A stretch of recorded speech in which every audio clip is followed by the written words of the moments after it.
Hi everyone. So last night I did not sleep.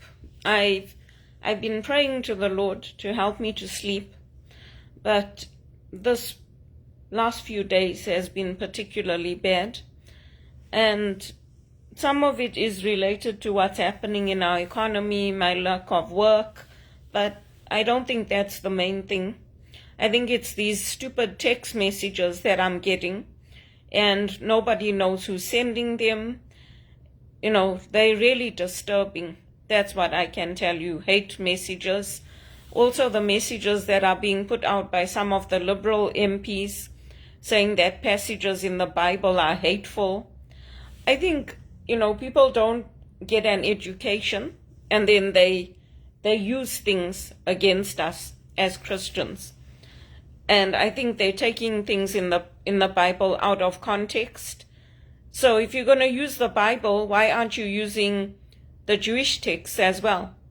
Because the first 5 books of the people of the book, as they say, the Jewish, the Muslims, and the Christians are all the same. So why are you using our Bible against us? And people are frightened. People are frightened that they're going to start limiting the Bible in Canada. You can't even get the Bible in some of the libraries now. It's disturbing. It's disturbing to see how they're reporting the news and they're favoring Mark Carney. They're not giving the true reflection. They're saying, oh yeah, our credit rating is good, and it's not. People are warning us the same way the UN warned us about implementing MAID, about the temporary foreign worker program. The UN and credit agencies are warning us, and people are just carrying on like, oh no, it's the perfect plan, it's going to work. Even the past Bank of Canada, the person who ran it, even he's saying that it's not that great. He doesn't put it like bluntly like that, but you have to listen. In Canada, they can be very subtle in how they present things. And it's a big worry. It's a big worry. And also this, the suicide of the Dallas Cowboys player. That's also, it's very sad for me. I worked on Fanatics, and I was their top worker here in Canada. Minimum wage, but I did all the customer service work, and we took the calls, we placed the orders. And it's frightening because, before you used to feel safe with the police. But this last decade, you see stories about, even in England, a policeman took a girl and he raped her and he murdered her. People don't feel safe with the police. And when our politicians speak up, like Pierre Poilievre, CBC goes after them. Oh, how can he come down on the RCMP? They needed it. Because the crime was so high, the home invasions were so high, people were just going into shops and stealing things, and then you get the reporters saying, oh, well, he's not a good leader, and oh, he's negative. No, that's wrong. It's wrong. He is a good leader, and he's been trying to get through to people, and people are not listening, just like Stephen Harper did with the burqa and all those things. They accused Stephen Harper of being Islamophobic. He's not Islamophobic. He was saying what millions of us were saying, that they shouldn't be able to wear that type of dress in Canada, where everything is covered, including their eyes. The Liberals had a better platform, that's why he lost. But they haven't implemented any of it since Justin Trudeau came in. And it's very, very scary. When you have 2 million people using food banks, and the food banks can't cope. And people are saying, we don't want this, we want to have a basic income, we want to be able to go to the stores and choose what we want to buy, and be able to take it home and feed our families. It's very, very scary, especially when you're on your own. It's very, very frightening. That's what I can say. It's very scary. I went through it. This is not the first time I've gone through this here. This is like the second or the third time, and it upsets my mother because when I turn to people and I ask them for help and I ask them, can I come and stay with you because things are so bad for me, I can't pay my rent, I don't have a job, I don't have any income coming in, people say no, including relatives. They say no. That's why I wanted to go to England, because in England I've got very good friends. Yeah, they might be Hindu or they might be living in other places, like not in London itself, but I've got people I can go and stay with who are not going to tell me go on welfare and go and use the food banks and go and ask the church to take you in. That's what they did. Auntie Delisa's family did that to me here. And Auntie Delisa herself told me, and Uncle Marcus, we don't know what you're going to do. And my Uncle Louis. I know Uncle Louis's got the money to help me. He's not doing it. I didn't do anything to them. And frankly, they should all be ashamed. Because when they needed us, we never turned anyone away, including me. I never told anybody, go and live on welfare, I don't know what you're going to do. They're traveling, they're going all over the world, they get their holidays, they go stay in resorts. So why can't they fork out a little bit of money for me when I need it? I didn't lose my job on purpose. I didn't commit a crime. I didn't do anything wrong. And then they want to blame me because my mother's getting upset and take me to the police station. She's not getting upset for nothing. That's why I stay away from her also now. Because she doesn't tell them the truth. She doesn't tell them that, yes, you should help us. She doesn't. She tells me, you talk to them. And then when I talk to them, they say no. So this is very, very scary, what I'm going through here. I'm not the one who's in need of the psychiatric care. I'm not. And my uncle didn't start this now. He started it when I came to work on that camp in America. He tried to put me in touch with one of his friends here who is a psychiatrist. And I told him, I don't need this. I told him, I've been for counseling. I can deal with what I need to deal with. If you people need counseling, you should go and get it. Instead of constantly telling me that I need to go for psychiatric care, I need to go for counseling. First of all, they are not healthcare professionals. And secondly, they don't know everything that's happened. I don't talk to them about everything that happens with my mother, about her health problems or anything, because most times they'll give her the exact opposite advice of what is good for her. And then we all end up suffering. And then they'll say, well, you made your decision. It's very, very frightening. It's very scary. Even when we went to visit them because we love them. They don't have to call the police and tell the police that, oh, we're coming to visit them. I don't go anymore. I don't go. I told everybody now, if you want me to come and visit you, you have to send an invite. You have to pick up the phone and invite me, otherwise I'm not coming. Because it's sickening. We went to see them because we love them. In an emergency, if there's an emergency and your plane gets diverted, you need to know that, okay, I can call my family, my dad's family, and say, there's an emergency, can we come stay with you? Instead of going to the hotel. But they don't like that.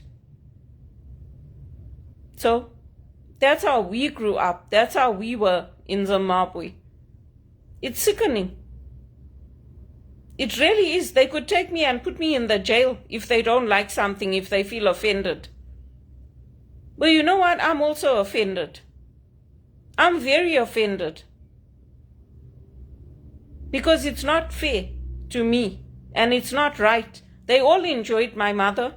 They all got to see her. They all got to spend time with her. They all got to have her at their children's weddings and everything. That's all because of me. Without me, she wouldn't even be in this country. They have no respect for what I've done, what I've accomplished, nothing. Even when my uncle had his heart attack, I couldn't go because I wasn't working. I prayed for him here. We had a big Joel Osteen event. Uncle Marcus. I went and I prayed for him. I kept in touch with Auntie Delise. The same with Uncle Louis. He didn't even bother to call me back, Uncle Louis. After his heart attack and all that, he didn't even bother. I'm also not making an effort anymore. You know why? I don't have any money in my bank account, and it's not a joke. It's not a joke, because family are supposed to help. When things are this bad, they're supposed to help. Why would they want me to go and rent a room in a house instead of staying with family or staying in my own place? Did we tell them to do that? Did we tell them to go to America? We didn't. They made a choice, and it's not our fault if they got treated badly, if they faced racial discrimination. So did we. So did I in this country. I didn't blab to everybody about it, that I couldn't get a room to rent, that I couldn't get a job. I didn't say anything. But now I'm doing it because they tell everybody about how hard things were for them, what they had to go through, how they had to go on the food stamp program, and how they had to save their pennies. So did we. I never ever said anything to Auntie Delise or Auntie Julie or Uncle Marcus or Uncle Louis. I never said anything to them. We went through the exact same things that they went through, and they never ever went to sleep hungry. We did. I went to sleep hungry here in Canada. I went to sleep with the cupboards being bare. I went to work and I never said a word to anyone. I didn't turn to drugs and alcohol or sex or become a prostitute, so they should be treating me better. They should be proud of me. They shouldn't be taking me to the police station and supporting psychiatric assessments and psychiatric treatment and telling people that they don't think I'm going to be able to hold a job.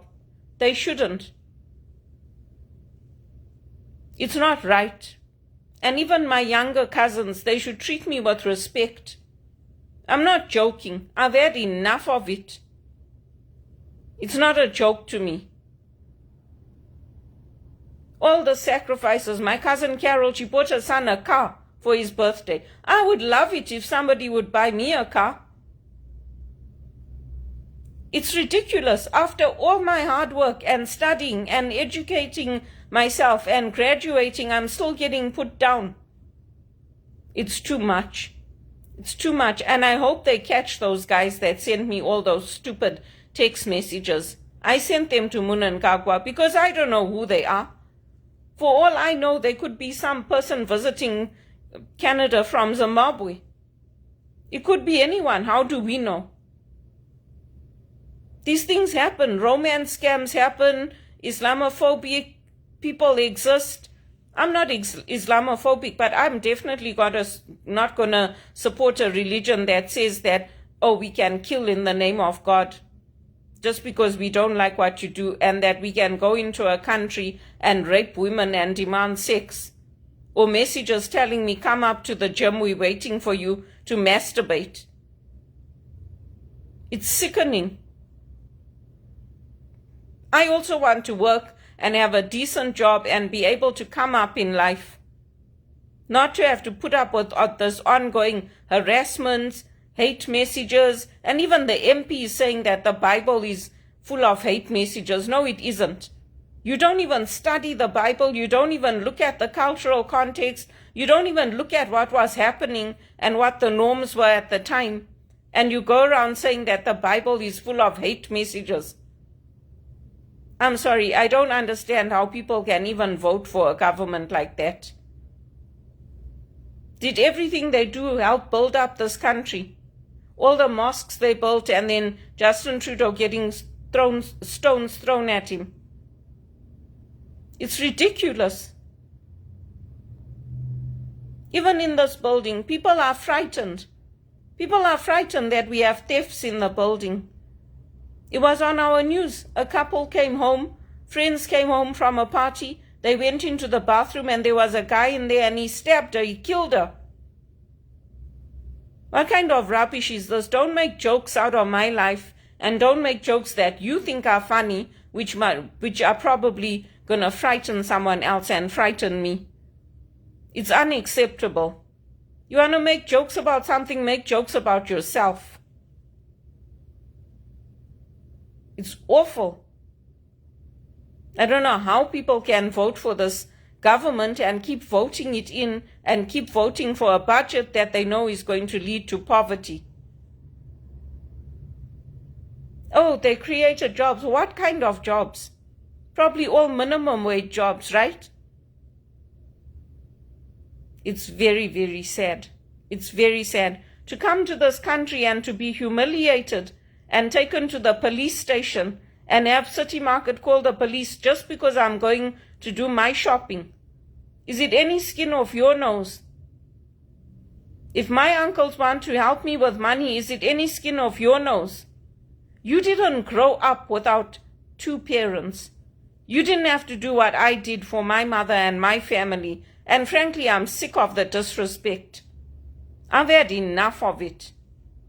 I want to go back to England. That's what I want. People have no respect. I told my cousins also, Carol's sons. I told them, you people must treat your mom with respect and the elders. Don't make jokes about things like, it's not a joke. If you get taken to the police station for doing something wrong, you're not going to get support from me. You're not. I didn't do anything wrong and I got taken to the police station in this country. I told Sean and Bradley, you guys need to study, you need to get your credentials, you need to do something with your lives. Don't waste your lives. As it is, things are hard enough for our families. I hope the police catch those guys that send me the messages. And if Andy Murray is following me, I hope he puts his 2 cents in there and he catches them. There's no decency in this world anymore. I've had enough of it. I don't know how people can vote in the Liberals when they sit in the parliament and they don't support Christians. It's ridiculous. 200 churches were burnt in Canada. 200.